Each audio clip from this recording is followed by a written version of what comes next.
Isiniwalat ni dating DepEd Undersecretary Gloria Humamil Mercado na ilang beses siyang nakatanggap umano ng mga sobreng may lamang pera mula kay Vice President at nooy DepEd Secretary Sara Duterte. Walang direktang sagot si Vice President Duterte tungkol sa mga sobre, pero totoong pinag-resign daw si Mercado dahil sa issue ng trust and confidence. Balitang hatid ni Oscar Oida.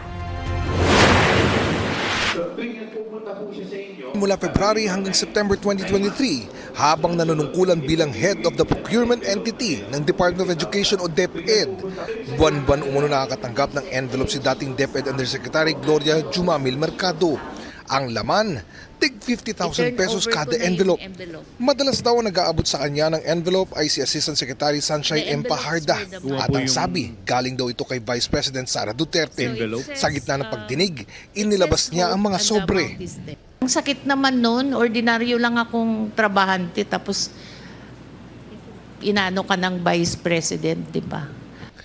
Ayon kay Mercado, kahit kailan ay hindi daw niya binuksan ang mga nasabing envelope noong nanunungkulan pa siya sa DepEd. Nang magretiro na, I sought some advice and they just advised me to donate it to a non-government organization, which I did. And that's the only time that I opened those envelopes in front of the people that I was donating it. And it was 50,000 per envelope. The reason why you are considering all these concerns is because you believe that the envelope is a bribe. Do you agree? Yes or no, ma'am? It's kind of harsh word to use, bribe, because if Or should I say, it is a means to influence your decision being the hope? It could be. sa kanyang affidavit, sinabi ni Mercado na noong October 2023, sinabihan daw siya ni Attorney Reynold Monsayac na dating Assistant Secretary ng DepEd for Procurement tungkol sa isang bidding. He suggested in the presence of other officials who was with me that the bidders should just discuss among themselves. Mag-usap-usap na lang para hindi masayang yung pera ng 2023. I firmly asserted that the procurement must be implemented and conducted in strict adherence with the rules. Kasunod umano nito, ipinatawag na raw siya ng Chief of Staff ng Vice Presidente na si Zulaika Lopez at pinagbibitiw na siya sa kanyang katungkulan.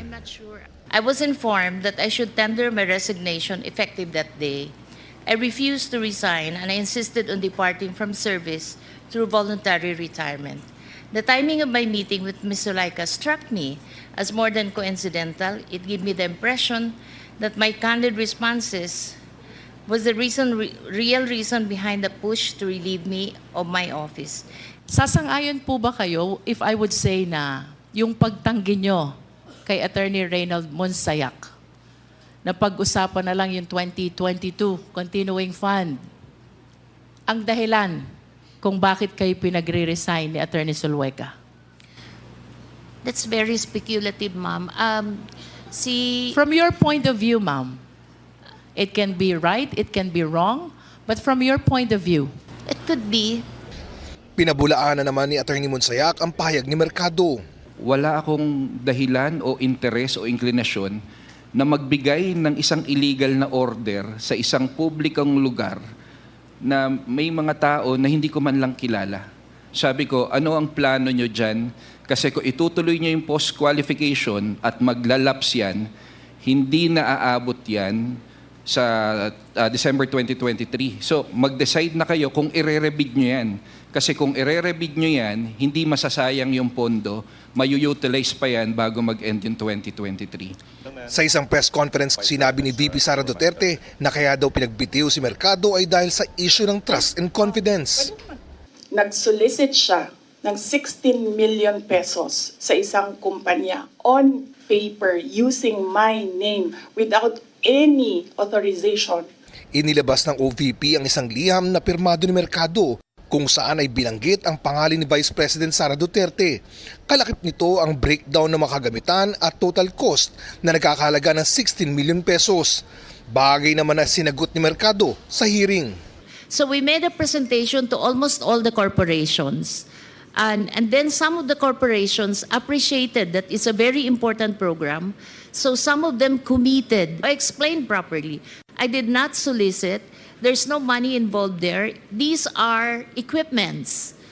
Walang cash po doon. Equipment siya na ito-turn over sa DepEd. So I feel very sad that up until now, the BP has not been appraised as I explained it to her people. Sa kanyang opening statement naman, sinabi ni Congressman Joel Chua na may mga naririnig siyang akusasyon at insinuations sa kanilang komite na ito raw ay isang political exercise o atake sa isang individual. Klinaro ni Chua na nais lang daw ng komite na matiyak kung paano nagastos ang sinasabing confidential fund ng OVP. I must stress at this point that the sheer vastness of these potentially misused funds sets this matter apart from other instances of irregularity and disallowance. These amounts easily surpass the threshold for the crime of plunder under our laws. Hinihingan namin ng reaksyon dito si Vice President Duterte. Oscar Oida, nagbabalita para sa GMA Integrated News. Kapuso, para sa mga maiinit na balita, mag-subscribe sa GMA Integrated News sa YouTube. Sa mga kapuso naman abroad, subaybayan nyo kami sa GMA Pinoy TV at sa www.gmanews.tv.